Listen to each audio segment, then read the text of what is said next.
A equipe do DDD 82 hoje está aqui na SECOM. E do meu lado, o jornalista, arquiteto, cartunista, respeitado na área da comunicação e reconhecido como exímio conhecedor da história política e cultural de Alagoas. Foi militante político e estudantil e vereador por Maceió, secretário da Cultura também por Maceió e hoje é o secretário de Comunicação do Estado de Alagoas. Um grande currículo de Enio Lins. Boa tarde, é um prazer estar com o senhor. O prazer é meu, Alexandre, e agradeço ao DDD 82 essa oportunidade de conversarmos com quem nos ouve e a audiência de vocês, pelas informações que eu tenho, é bastante expressiva. Como começou essa paixão? Como começou essa ideia também de, através do Charge, expor opiniões políticas, seus pensamentos, suas posições? Como se deu isso?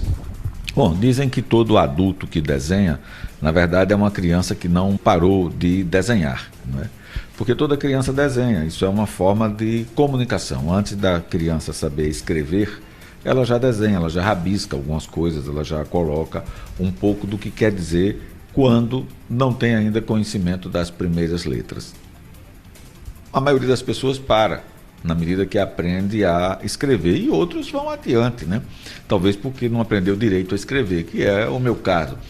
Então, eu desenhei desde criança, né? Minha mãe guardou, inclusive, muitos desenhos da minha infância e juventude. Eu não guardei, mas dá para recuperar. E a partir de 1977, eu comecei a publicar regularmente os trabalhos nos jornais de Alagoas e depois em alguns outros jornais de fora de Alagoas. E basicamente charges, né? Eu faço basicamente charges há mais de 40 anos. O que é uma charge? Uma charge é uma crítica, através do desenho, a uma situação dada no momento dado.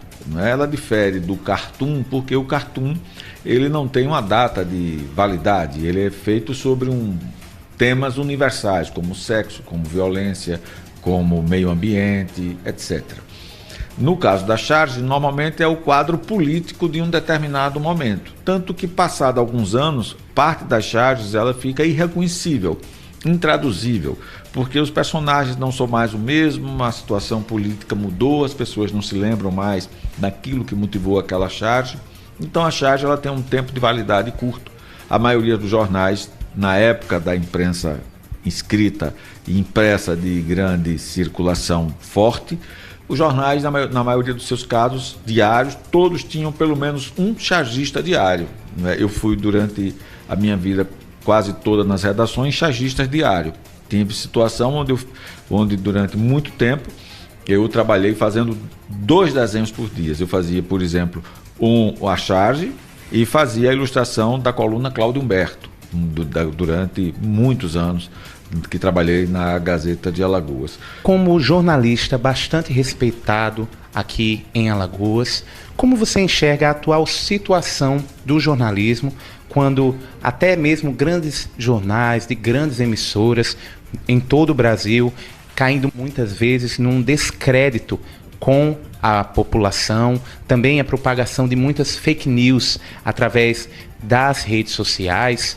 Como você enxerga a situação atual do jornalismo? O jornalismo está em crise? A forma antiga do jornalismo ela está em crise. Ela está em crise porque o conjunto de mudanças determinado pelo processo de digitalização e informatização, eles transformaram o perfil da atividade de jornalismo. A atividade de comunicação ela mudou.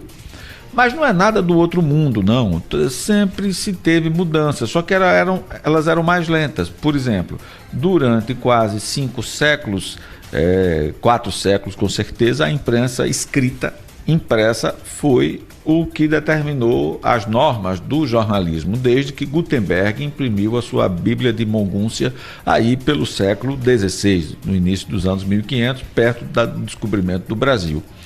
Então, até o século XX, praticamente, essa foi a única forma de comunicação de massa, o impresso, a partir da prensa de Gutenberg, daí a palavra imprensa, porque era imprensado mesmo, né? Os jornais, era prensado.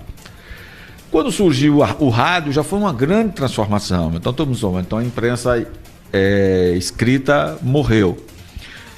Logo em seguida, o surgimento do rádio, algumas décadas depois, surgiu a televisão. Aí todo mundo disse, o rádio e a imprensa impressa vai acabar. Depois surgiu a internet. Aí todo mundo disse, bom, agora a televisão, o rádio e o jornal vão acabar. O que acontece é que tem que haver uma adequação dos meios de comunicação e nós estamos vivendo hoje isso. Mas os jornais impressos continuam a existir, as rádios continuam a existir, a televisão continua a existir e a internet e as redes sociais, elas fazem o trabalho dele, muitas vezes reproduzindo o que está na imprensa impressa, o que está no rádio, o que está na TV. Tudo junto, indo também nesse novo meio de comunicação que é toda essa gama que nós temos na área digital e na área de rede. Então o que acontece é uma adequação. O jornal que existia até o início do século XX não vai existir mais. O rádio que existia até o surgimento da TV não vai existir mais. A TV que existia até o surgimento da internet não vai existir mais. Todos mudarão e todos continuarão a existir em formatos diferenciados.